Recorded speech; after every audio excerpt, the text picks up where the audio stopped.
Avropa Birleşiginiň we Günmatar Balkan ýurtlarynyň liderleri Vienada migrasiýa meselesiniň maslahatyny edýärler. 27 awgustdaky maslahaty Albaniýanyň, Bosniýanyň, Hersegowinyanyň, Kosowanyň, Makedoniýanyň, Montenegronyň we Serbiýanyň hökümet başlyklary Avropa Birleşigine goşulmak isleýän beýleki ýurtlaryň ministrleri bilen bilelikde German kansleri Angela Merkel bilen Avropa Birleşiginiň daşary siýasat başlygy Federica Mogherini hem geldiler. Migrantlaryň köpüsi Avropa Birleşigine Balkan marşrutu diýilýäniň üstünden gelýär. Birleşen Milletler Guramasynyň baş sekretary Ban Ki-moon Ýewropadaky we beýleki ýerlerdäki ýurtlary öz duýudaşlyklaryny görkezmäge hemde krizisi soňlamak üçin elden geldik taýýarlany etmäge çağırdy.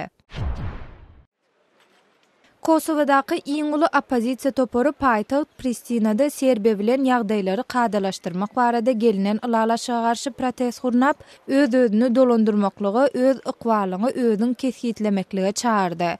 25 awgustda Brüsselde gol çekilen şertnama Dimrada Kosowadaky serb köplüğiniň munisipalitetlerine has awtonomiýa berýär. Emma Kosowalylaryň käbiri bu ulalaşyň öz ýurtlarynyň öz başlyklygyna garşy gelýändigini aýdýarlar.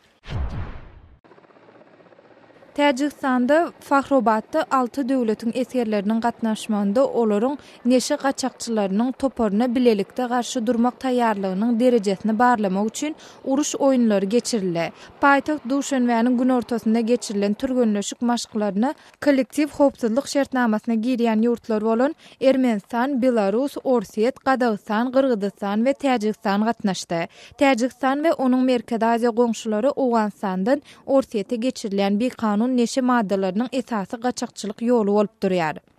Siz Azatlyk radiosynyň şuňky täzelikleri bilen tanyş boldunuz.